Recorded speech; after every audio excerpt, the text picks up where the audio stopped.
আসসালামু আলাইকুম viewers, welcome to back my channel. আশা করি আপনারা সবাই ভালো আছেন, আমিও ভালো আছি আলহামদুলিল্লাহ।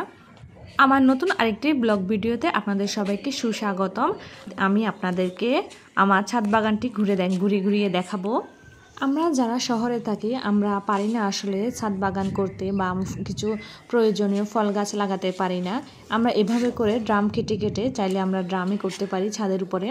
তো এখানে আমার লেবু গাছ ছিল, কমলা গাছ ছিল, মালটা গাছ ছিল, বিভিন্ন ধরনের ফ্রুটসের গাছ ছিল। এখানে এটা বড় পেয়ারা গাছ, আমড়া গাছ, এগুলো হচ্ছে সবগুলো কলমি গাছ। এগুলো ছোট ছোট থাকবে, ফ্রুটসও ধরবে। আর ছিল মালটা গাছ, কামরাঙ্গা গাছ, অনেকে অনেক নামে ডাকে।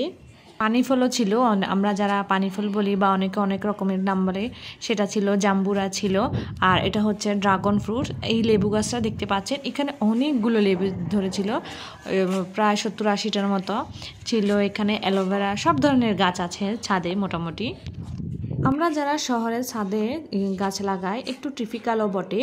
এই যে দেখতে পাচ্ছেন এখানে কতগুলো রাবিশ জমানো ছিল, কারণ কিছুদিন পর ঘাসগুলো পরিষ্কার করতে হয়। আগাছাগুলো ফেলে না দিলে দেখা যায় কি অনেক সময় গাছগুলো বেড়ে ওঠে না, ঘাসগুলো শক্তিটা খেয়ে ফেলে।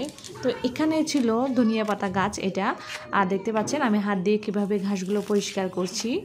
আমরা চাইলে এভাবে করে সব ধরনের ফ্রুটসের গাছ, প্রয়োজনীয় মরিচ গাছ, মেহেদি পাতা গাছ, যেগুলো আমাদের সচরাচর ইউজ করা হয়। আর যাদের বাসায় বাচ্চা থাকে তারা তো অবশ্যই কপ পাতা গাছ, তুলসী পাতা গাছ, এগুলো অবশ্যই লাগাবেন।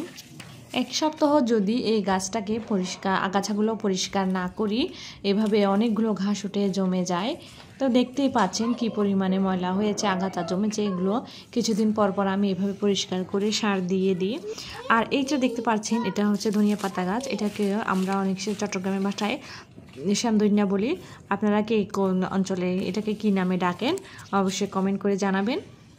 রীতিমতো আমার প্রায় কিছুদিন পর এরকম যুদ্ধ করতে হয় এই আগাছাগুলো পরিষ্কার করতে। বাগান করা এটা হচ্ছে একটা শখের বিষয়, আসলে সবাই পারে না। যাদের একটু গাছের প্রতি শখ আছে, ভালোবাসা আছে, যারা গাছপ্রেমী, শুধুমাত্র তারাই এই কাজগুলো কষ্ট নিয়ে হলেও করতে পছন্দ করে। তো আমার এখন সবগুলা গাছের আগাছা ক্লিন করা শেষ, প্রতিটা গাছ পরিষ্কার হয়ে গেছে। এখন আমি গাছে পানি দিব। তো এই পানি দেওয়ার কাজটা আমার বাচ্চারা করে সব সময়। ওরা পানি দিতে গাছে অনেক পছন্দ করে, ওরা দিয়ে দিবে। আর দেখতে পাচ্ছেন আমার গাছে কিছু ফ্রুটস ধরেছে। এটা হচ্ছে মালটা। ড্রাগন গাছে অনেকগুলো ড্রাগন ফলও ধরেছিল, একদম গাছের ফ্রেশ ড্রাগন আমরা খেয়েছিলাম।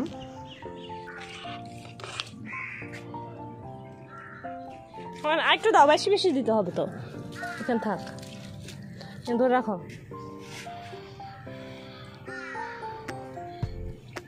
আরো দিতে হবে, মা শেষ বললে তারপরে।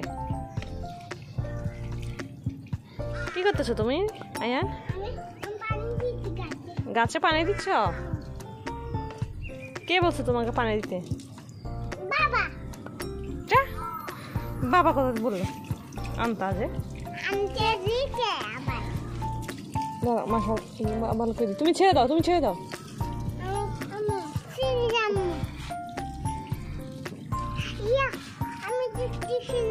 দেখতেছো হয়েছে। ওইটাতে দাও শেষ।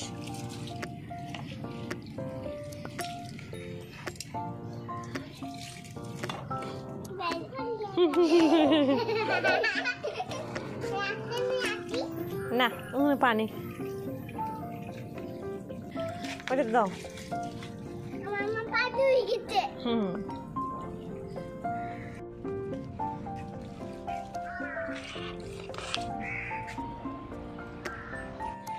একটু দাও, বেশি দিতে হবে তো। এখানে থাক, ধরে রাখো। কি করতেছো তুমি আয়ান? গাছে পানি দিচ্ছ? কে বলছো তোমাকে পানি দিতে? বাবা কথা বললো আন্তাজে। ভালো করে তুমি ছেড়ে দাও, তুমি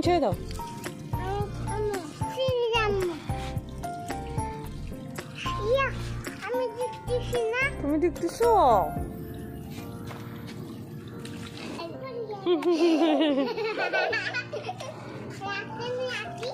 না পানি